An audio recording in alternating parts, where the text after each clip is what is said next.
성경 말씀 누가복음 5장 27절에서 35절 말씀입니다.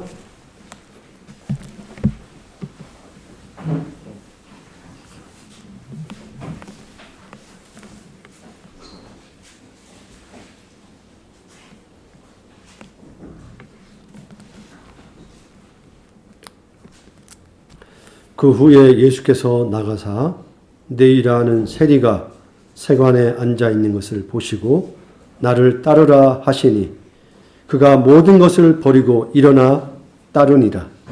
네이가 예수를 위하여 자기 집에서 큰 잔치를 하니 세리와 다른 사람이 많이 함께 앉아 있는지라. 바리새인과 그들의 서기관들이 그 제자들을 비방하여 이르되 너희가 어찌하여 세리와 죄인과 함께 먹고 마시느냐.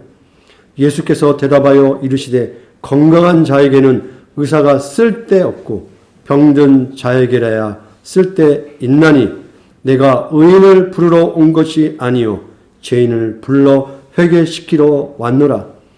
그들이 예수께 말하되 요한의 제자는 자주 금식하며 기도하고 바리새인의 제자들도 또한 그리하되 당신의 제자들은 먹고 마시나이다.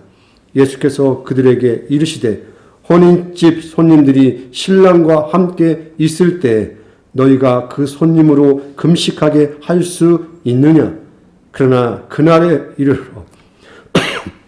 그들이 신랑을 빼앗기리니 그날에는 금식할 것이니라. 아멘.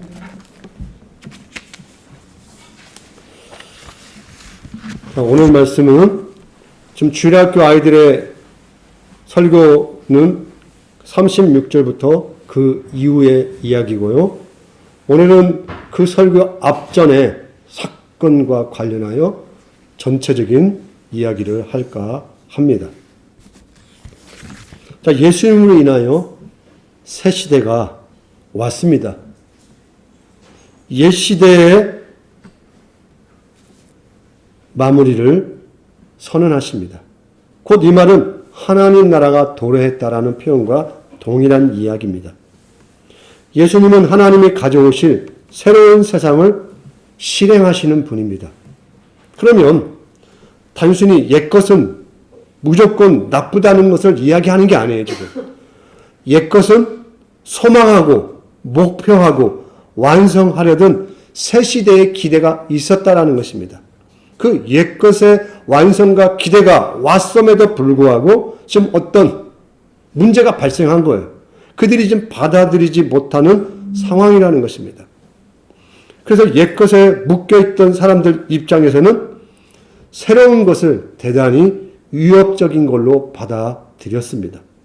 특히 사람들이 옛것 방식을 중심으로 자신의 삶을 형성하고 옛것 중심으로 삶의 기득권을 유지했기 때문에 이들에게서는 단순히 종교의 어떤 의미를 하나 바꾸는 의미가 아니었어요. 곧 종교의 어떤 형태는 힘이었고 권력이었어요. 예수님은 무언가 그걸 밀어내는 행위를 하는 것처럼 보여졌다는 것입니다. 우리도 보수니 진보니 그런 용어들을 많이 쓰잖아요. 그러면 보수니까 옛것을 묻고 지키는 사람들이야. 단순히 이렇게 생각하지 않잖아요. 진보는 무조건 앞으로 가는 사람이야. 그렇게 생각하지 않잖아요. 그러면 옛것을 무조건 거부하고 무너뜨리자는 의미가 아니잖아요. 진보라는 게.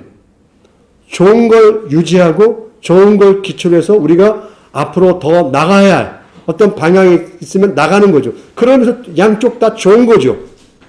그 역할을 해야 하는 거죠.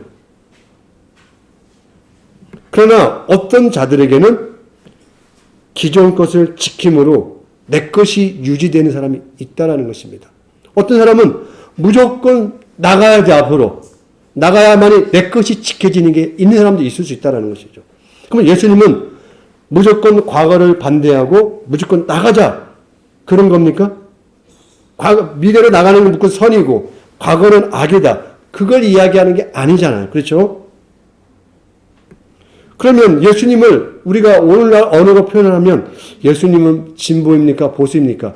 이렇게 질문하면 곤란하죠. 어렵죠. 그럼 이렇게 표현하면 어떨까요? 예수님은 기득권자입니까? 개혁가입니까? 이렇게 질문하면 여러분이 좀 대답을 할 수 있으리라고 생각합니다. 그럼 어떻게 대답할 수 있죠? 개혁가입니다. 수정할 건 수정하고 유지할 건 유지하고 발전시킬 건 발전시키는 거죠. 그래서 나가야 할 건 앞으로 나가게 하시는 거죠. 그렇지 않으면 예수님은 단순한 오늘날 일반적인 사람들의 입장에 봤을 때 그냥 뭐 조금 도덕적으로 뭔가 우리와 남다른 뭐 도덕 선생님, 뭐 그보다 더 낫다면 도덕 군자, 뭐 성인 이 정도로 끝마쳐 버리겠죠. 또 심하게 말을 하면 뭐 새로운 종교의 교주 이렇게 이야기할 수도 있겠죠. 왜냐하면 바리새인과 서기관들 입장에 봤을 때는 자기들의 신앙으로 그 예수를 받아들일 수가 없었거든요. 그러면 예수님의 그 무리를 뭐라고 표현했습니까? 우리가 교회사 역사를 보면 나사렛 교당이라고 말하기도 하고요. 갈릴리파라고 말을 하기도 해요. 그 예수님의 무리를 그쪽 무리에서 있었기 때문에. 그러니까 새로운 종교를 만드는 사람인 것처럼 보여진다는 거죠. 근데 그게 뭐예요? 그들이 봤을 때 받아들일 수 없는 내용이었다는 것입니다. 그래서 오늘 우리가 성경 말씀을 묵상하면서 예수님은 당대 자신이 발을 딛고 사는 세상에서 실제 그분이 하나님 말씀을 했을 때 사람들의 그 시대 입장에 사람들 입장에서 어떻게 받아들였는지를 우리가 날 것으로 볼 수 있는 본문이라는 것입니다. 우리가 이런 생각할 수 있죠. 아, 예수님은 죄인들을 사랑하시고 죄인들과 함께 하셨어. 그렇게 들으면 아주 이 표현이 달콤해요. 낭만적이에요. 좋으신 그냥 그런 느낌밖에 없어요.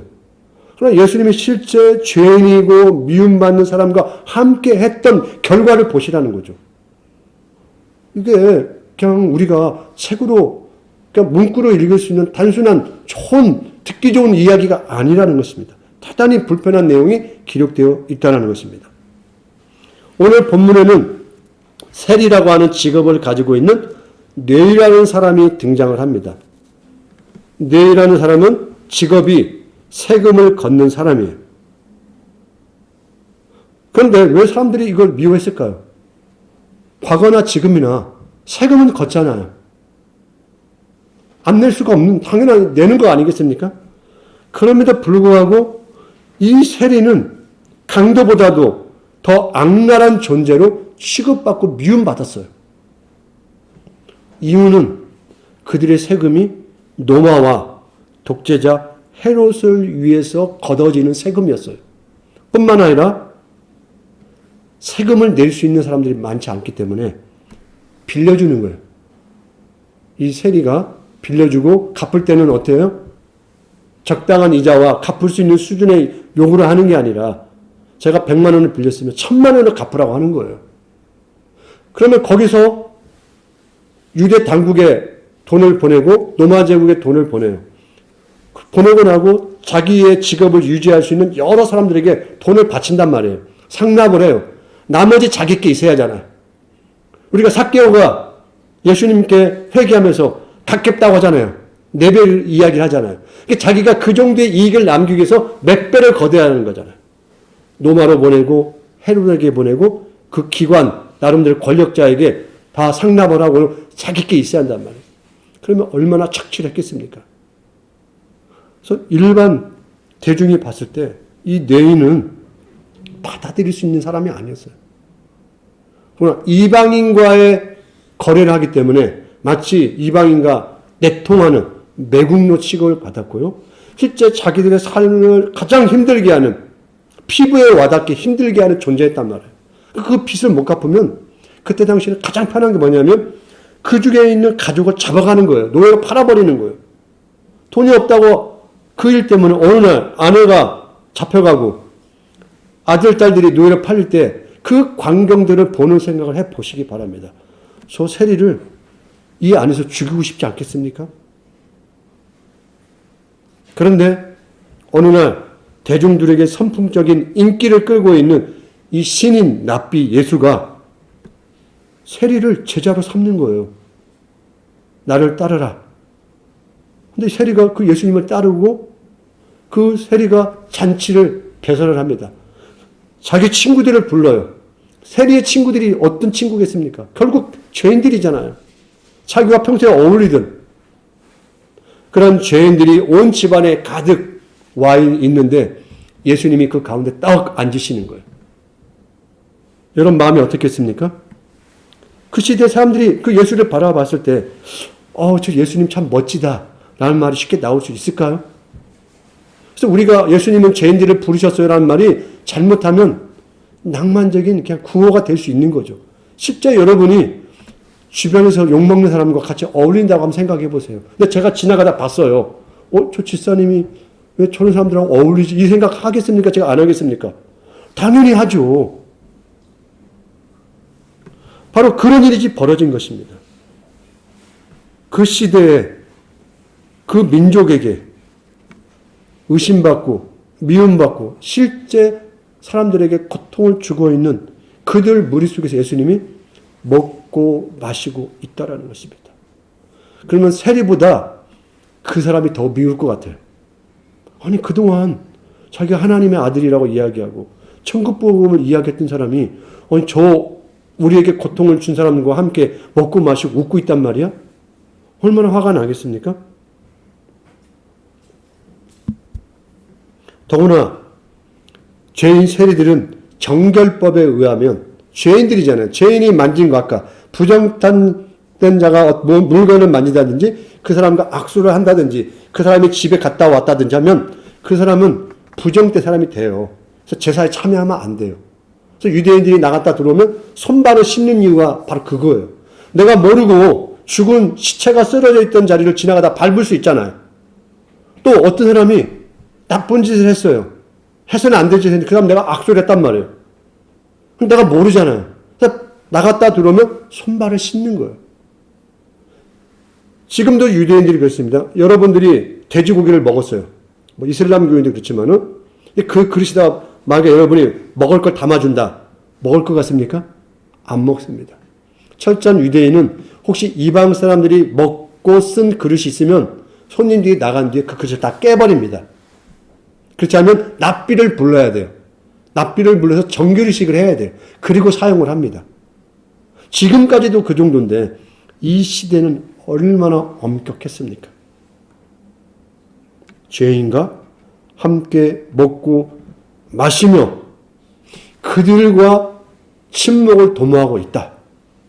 이 시대는 밥을 같이 먹는다는 것은 너와 나는 친구야 라는 것과 똑같은 동의어예요. 그러면 이 부분을 좀 우리 시대에 좀 실감난 이야기로 제가 끌어오겠습니다. 저를 예를 들어서 좀 이야기를 해볼게요. 여러분, 자, 우리 교회에 동성애자가 나온다. 여러분 어떻게 하시겠습니까? 지금까지 그런 일이 없어서 다행이지만은 나왔다. 어떻게 하시겠어요? 나올 뻔 했습니다.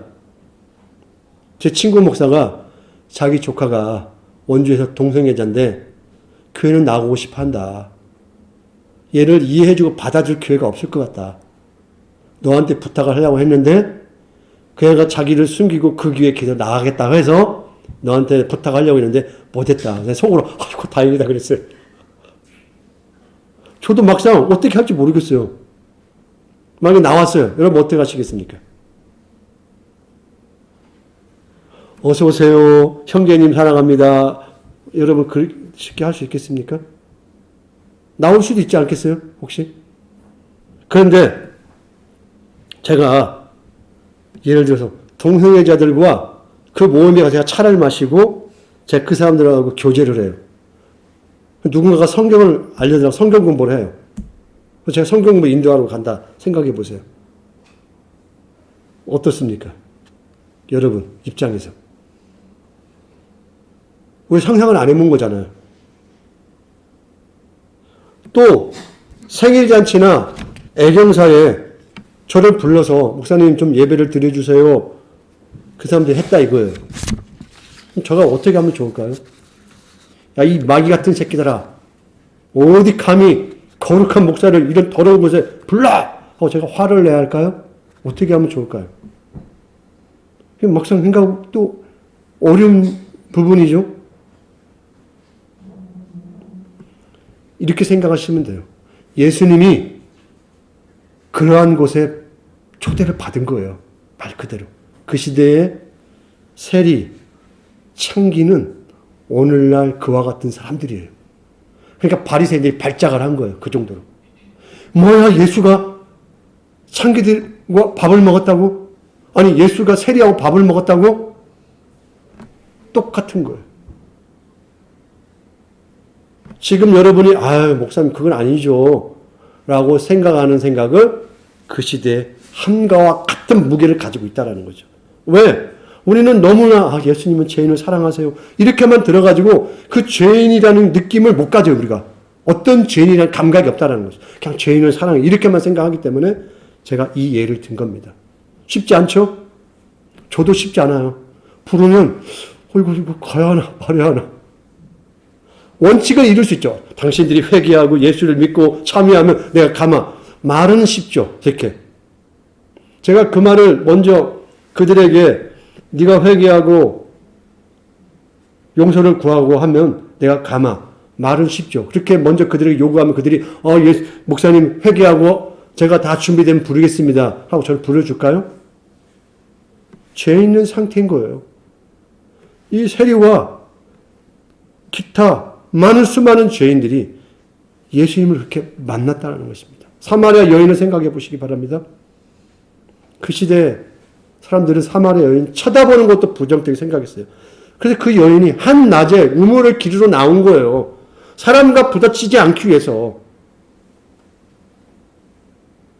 예수님이 더구나 남자가 유대인이 사마리아 여인에게 이야기를 한다? 그건 불가능한 상황인 거죠. 그 그림을 그릴 수 있는 게 아니에요. 근데 예수님은 그걸 치고 들어간다는 것입니다. 이 27절 앞사건에 어떤 이야기가 나오나요? 중풍병자 이야기가 등장을 합니다. 나병 들린 사람들 이야기가 등장합니다. 자, 이 사람들은 내면적으로는 죄인은 아니에요. 바리새인과 서기관들이 이 사람들을 받아줬을까요? 세리와 창기와 같은 죄인은 아니잖아요. 바리새인들 입장에서는 이 나병 들린 자와 중풍병자는 똑같은 사람들이에요. 가까이 하면 안 되는 거예요. 나병 병자에게 손을 댄다는 건 있을 수가 없는 거예요. 예수님이 손을 대버리잖아요. 중풍병자에게 가서 손을 대치잖아요. 무언가 그 시대가 해서는 안 될 걸 과감하게 넘어버려요. 예수님이. 그러니까 바리새인과 서기관 입장에서는 너무 고통스러운 거예요. 예수님이 하는 이 행위가 너무 넘어가니까.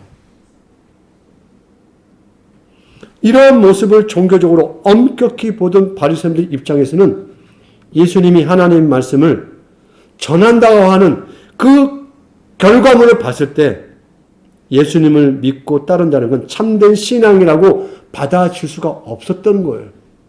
그들 나름대로 다 이유가 있었던 거죠.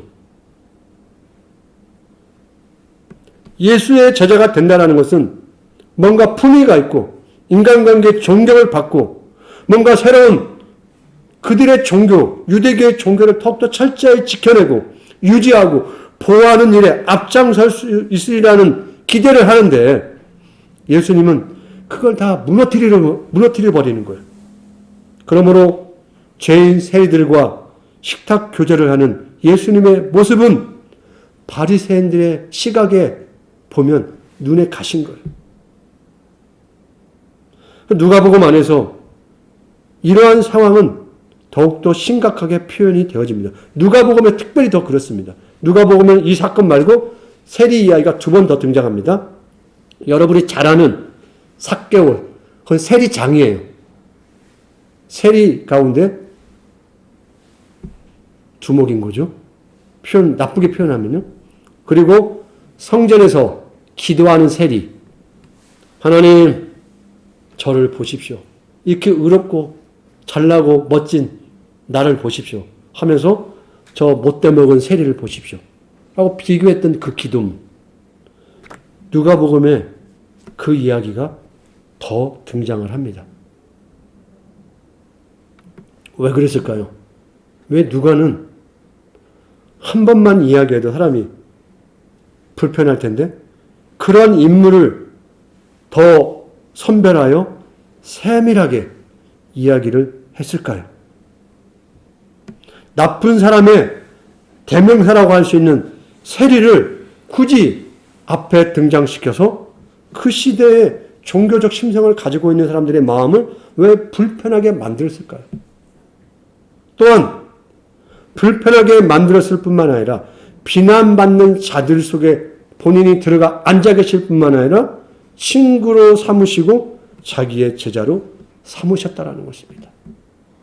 바로 이걸 통하여 누가복음에서 이야기하는 은혜의 해, 주님의 해, 신년의 내용이 무엇인가를 보여주는 거예요.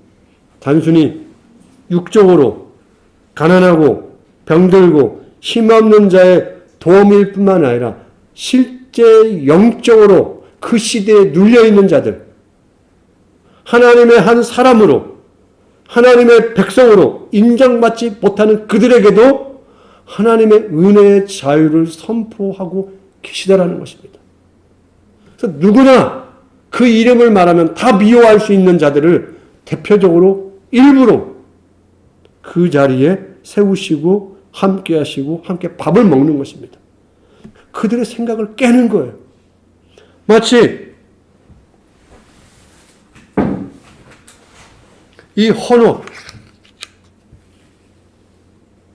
이 헌옷으로 자기 존재, 그러나 자기들은 새 옷처럼 생각한단 말이에요. 나는 새 것이야. 너희들 같이 더러운 존재가 아니야 라고 말하는 존재들에게 예수님이 같이 이 헌옷 모양처럼 들어가시는 거죠. 바꾸시는 거예요. 새 옷과 새 부대로. 그러면서 예수님은 개혁한 거죠. 그 시대에 뭔가 단순히 부시고자 오신 분이 아니라 하나님의 뜻과 하나님의 목적하신 바를 본래의 목적에 맞게, 그 하늘의 뜻에 맞게 변화시키기 위해서 본인이 어떤 의미에서 꾸정물에 자기 손을 담그신 거예요. 그 더러운 진흙탕 속에 본인이 들어가신 거예요. 그래야 맞지 않습니까? 말씀이 육신이 되었잖아요. 하늘이 땅에 오셨잖아요. 땅에 왔는데 나는 땅에 거 아무것도 묻히지 않겠어. 그 가능한 일입니까? 나는 땅의 걸 먹지 않겠어. 땅의 걸 마시지 않겠어. 땅에 너희들과 어울리지 않겠어. 그러면 하늘에 계셔야죠. 왔잖아요. 우리 속에. 우리 걸 만지고 우리 걸 먹고 마시고 우리 걸 입으시는 분이시잖아요. 그분이 오늘 이 시대에도 동일하게 찾아오신다는 것입니다. 그래서 예수님이 말씀하시죠. 비난한 자들에게, 건강한 자에게는 의사가 쓸데없고 병든 자에게야 쓸데가 있으니 내가 의인을 부르러 온 것이 아니라 죄인을 불러 회개시키러 왔노라. 이처럼 비참한 또 미움받는 이 세리와 같은 병든 자, 그들이 보기에는 중한 자죠. 그들을 고쳐서 새로운 하나님의 사람으로 만드는 소명으로 오셨다는 것입니다. 단순히 그것뿐만 아니라 이러한 자를 통해서 하나님 나라를 증거하시게 하겠다라는 거예요. 교회의 기둥으로 삼으시는 사도로 부르시겠다는 거죠. 같이 밥 먹은 정도, 그 정도로 이해하면 이해할 수 있겠는데 그 사람을 교회의 기둥으로 삼으시겠다?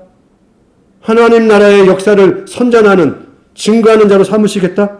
너무 어마어마한 것이죠.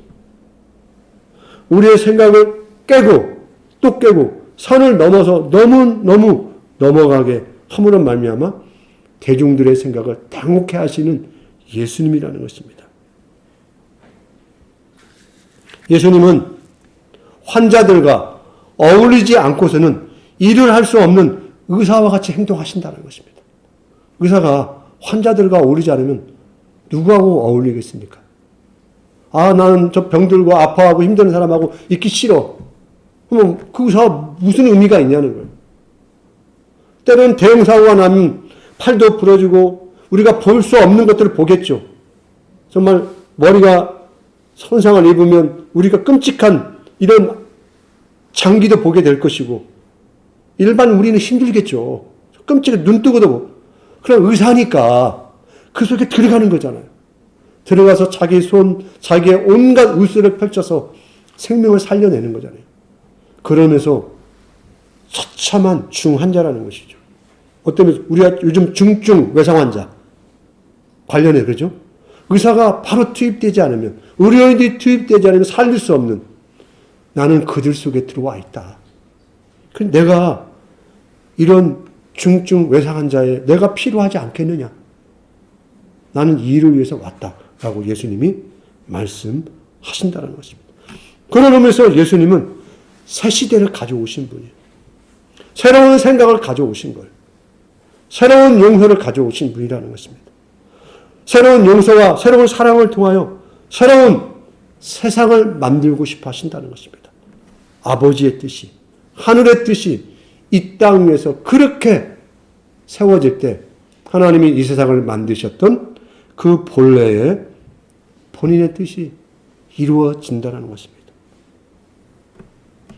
이제 하나님은 우리가 그러한 치료받은 자들이 되어서, 이미 우리는 그런 치료를 경험한 자들이죠.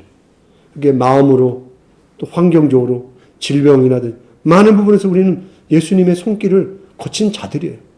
또 이미 지금 거치고 있는 사람들이라는 것입니다. 아직도 우리가 불편하고 힘든 부분도 있잖아요.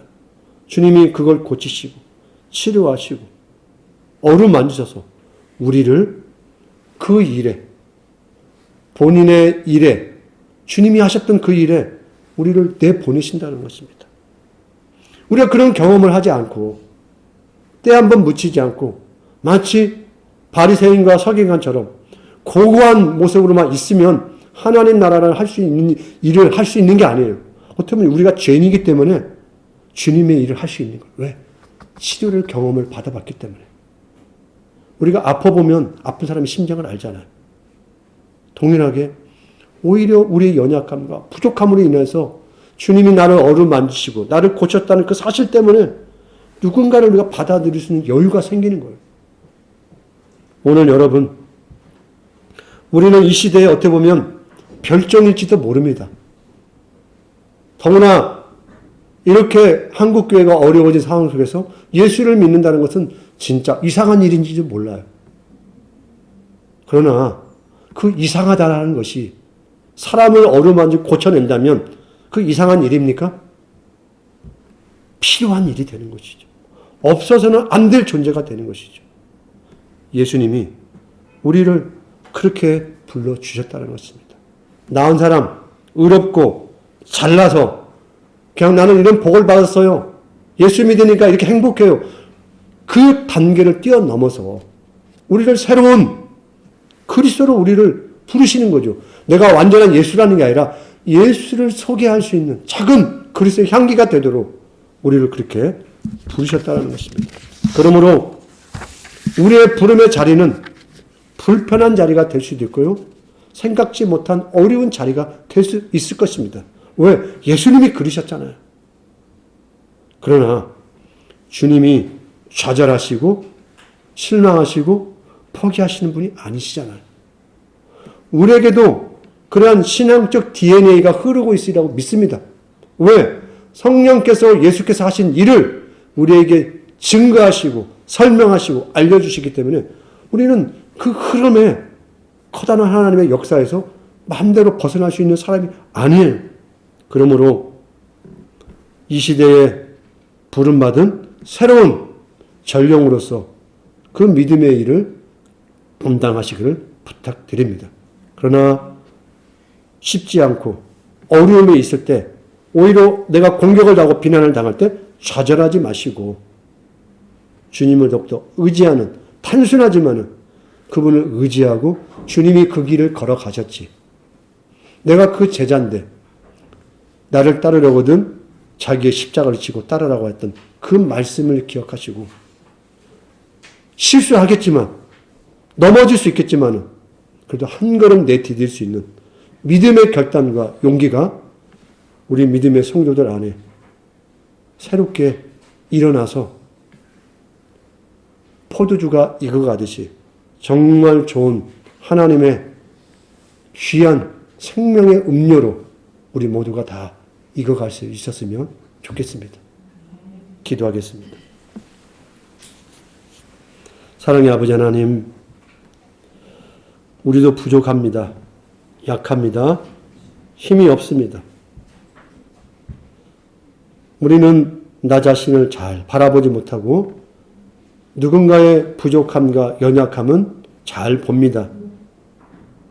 새로운 것을 우리가 잘 소화하고 잘 적용하기도 어렵습니다. 그러나 하나님 나라의 놀라운 물결이 이미 우리의 고집과 우리의 죄를 뛰어넘어 우리를 새롭게 변화시키는 그 은혜 길로 불러주셨사오니 하나님, 두렵고 떨리고 나약함 속에 우리가 있지 아니하고 오히려 하나님을 소망하는 그 역사에, 그 일에, 그 파도에 우리도 함께 동참함으로 말미암아 이 시대의 빛과 소금이기를 포기하지 않게 하여 주옵소서. 이 시대의 별종으로 이상한 사람으로 취급받을지라도 하나님의 나라의 뜻을, 참된 진리를 전하는 우리를 통하여 흘러가도록 우리를 통로로 삼아주시고 도구로 삼아 주옵소서. 예수님의 이름으로 기도합니다. 아멘.